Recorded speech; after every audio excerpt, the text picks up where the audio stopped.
Gagawa tayo ngayon ng napakasarap at napakasimpleng merienda. Gagawa tayo ng butchi. Mayroon ako ditong 500 grams na glutinous powder. Bali, ilagay ko lang sa mixing bowl at lagyan ko na rin ng 1 cup na asukal. Ihalo lang hanggang sa mag-mix lang yung asukal sa ating glutinous powder.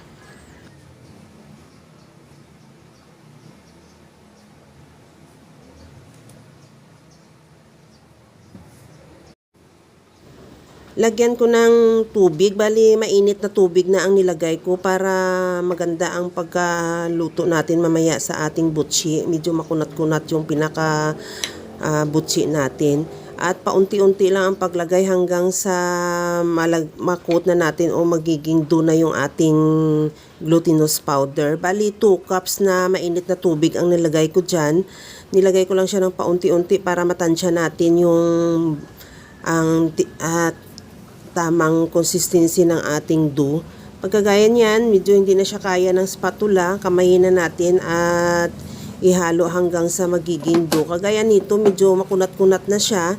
Okay na to, hindi naman siya masyadong madikit at kagaya niya, no, medyo pagka tinisting na natin, medyo umuunat na siya, makunat na. Kaya maganda yan ang pagkakalabasan ng ating butchi mamaya pagka ganyan yung dough. At mayroon na ako ditong cheese at saka linga. Mayroon din akong tubig. Mag-scoop lang ako, bali 1/8 cup na yan. Depende sa'yo kung gaano kalaking ang gagawin mo. Pwede mo naman lakihan o pwede mo liitan. At pagkatapos yan, ibilugin at ipa-flatten ng bahagya. At palamanan na natin ng cheese. Kahit ano naman dyan pwede. Kung anong available mong ipapalaman, pwede kahit hindi naman cheese o kaya yung mga mamatamis na munggo o kaya ubi, pwede naman.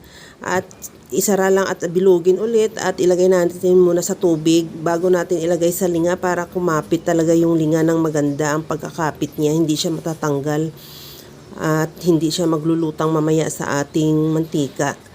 At pagkatapos natin yan bilugin na lang natin lahat yan at saka natin iprito. Bali, ito na yung nagawa natin sa 500 grams na glutinous powder. At magpainit na rin ako ng mantika at saka natin yan iprito yung ating butchi. Bali, hindi ko na masyado talagang pinainit para hindi mabigla masunog yung ating butchi dahil mamaya hilaw pa yung loob, sunog na yung labas pagka malakas yung apoy. Medyo hinaan mo lang yung apoy para unti-unti ang luto niya hanggang sa maluto talaga yung loob. Pagkatapos yan, tanggalin muna natin yan sa kaldero o sa mantika at ilagay sa strainer para makatulo yung excess na mantika at ituloy na lang sa pagluto yung mga natira pa. Pagkatapos ipalamigin na lang natin at saka na ready to serve na yan. Kaya mga kalasa, kung nagustuhan mo yung ating video, please like na lang at pakishare na rin sa inyong mga friends. At kung bago ka pa lang sa aking channel, subscribe na at i-click mo na rin ang bell button para sa mga notification. Ito na yung ating butchi. Tikman na natin. Napakasarap niya at tamang-tama lang yung tamis. Hanggang sa muli mga kalasa. Thank you for watching. Bye-bye!